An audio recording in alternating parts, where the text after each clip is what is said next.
Mon installation remonte à 1993. Je reprends une exploitation de type familial, mais d'origine de mes grands-parents, en ayant sauté une génération. Cette exploitation est orientée vers la race blanc-bleu belge, uniquement en tant que naisseur. Après 5 années de réflexion d'évolution de cette structure initiale, j'envisage de passer de naisseur à naisseur engraisseur et je choisis de passer en race limousine. J'avais le sentiment qu'on avait l'équilibre entre une race qui pouvait à la fois valoriser la production issue de l'exploitation au niveau fourrage, à la fois élever son veau et à la fois avoir un vélage naturel, tout en gardant un minimum de production de viande de qualité sur chaque animal issu de l'exploitation. Les premières réflexions qui ont fait que j'ai pris cette orientation-là, c'était justement apporter une rentabilité, une stabilité peut-être dans le revenu de mon exploitation. On sait très bien qu'aujourd'hui, tout ceci peut se rediscuter parce qu'on sait que le prix a tellement été évolutif ces 6 à 8 derniers mois que ça peut un peu rebattre les cartes. Mais au fil des années, ça fait plus de 30 ans que je suis présent sur l'exploitation, ce système-là, ce choix-là m'ont permis de développer et de maintenir mon exploitation et d'essayer d'en ressortir une rentabilité.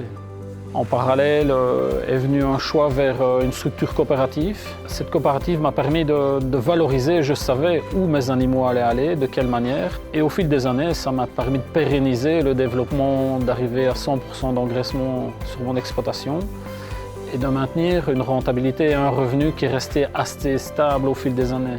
Ce choix-là en coopérative m'a permis aussi de ne pas me sentir seul au milieu d'un marché qui peut parfois être très compliqué. Et j'estime que ça m'a permis d'avoir un prix stable au fil des années sans connaître les différentes crises qu'on a pu connaître dans d'autres secteurs qui n'étaient pas liés à une coopérative. Devenir naisseur, ça veut dire qu'on ne vend que des animaux très jeunes, uniquement via des structures commerciales qui ne font que de la commercialisation du maigre. Donc moi je voulais éviter peut-être ces étapes-là, de rapprocher peut-être plus du consommateur, essayer de lui montrer quelles étaient les valeurs de mon exploitation via ce qu'il va consommer. Mais pour cela, il faut que j'ai une relation avec ce consommateur-là. Avant, je ne savais pas l'avoir. Ici, en système biologique, on va parler de l'alimentation du bétail. L'aspect premier, ça va être avoir une autosuffisance maximum de production sur l'exploitation, valorisée pour l'alimentation du bétail et l'engraissement du bétail, pour éviter des coûts de production. Donc ici, on va partir sur une base d'alimentation d'ensilage d'herbe. On part sur une alimentation de mélange de céréales récoltées en immature, dans lequel on va voir à la fois céréales et des légumineuses qui seront mélangées dans la composition de cette alimentation-là. Et pour forger et pour finaliser, je vais dire, cette ration-là en engraissement, je fais quand même l'acquisition d'une noix riche en protéines pour compenser les manquements de la base de la structure de mon exploitation. Aujourd'hui, je referai la même chose. Il y a certainement dans toutes les exploitations des choix à faire, des choix parfois risqués, mais je le referai sans problème parce que j'estime que je suis parvenu dans ce schéma-là d'exploitation bio, naisseur, engraisseur, de pérenniser et développer mon exploitation avec une rentabilité à la clé. Comment est-il possible d'être performant dans l'engraissement? Il n'y a rien à faire, il faut quand même essayer d'avoir certains chiffres, il faut essayer d'avoir certaines valorisations de notre production, ce qui reste très important. Sans valorisation, est-ce qu'il faut se lancer aussi dans l'engraissement? Si on ne sait pas ce qu'on va faire de nos animaux, où va-t-on les placer, de quelle manière? Ça reste quand même à nouveau très délicat de se lancer à l'aventure les yeux fermés. Mon choix d'être passé en naisseur engraisseur, moi j'ai envie de le pérenniser et j'estime que c'est un schéma qui est fort intéressant dans l'évolution d'une exploitation. Comme je vous l'ai dit, pour moi j'estime que ça m'a apporté une stabilité de rentabilité. Maintenant, le risque de passer de naisseur engraisseur, c'est capitaliser un certain montant financier sur l'exploitation, donc il faut avoir une disponibilité financière suffisante. C'est aussi prendre des risques parfois de perte en animal dans cette période transit de maigre à finition engraissement. Et donc, il est aussi difficile de tirer une rentabilité sur un lot unique qu'on va engraisser.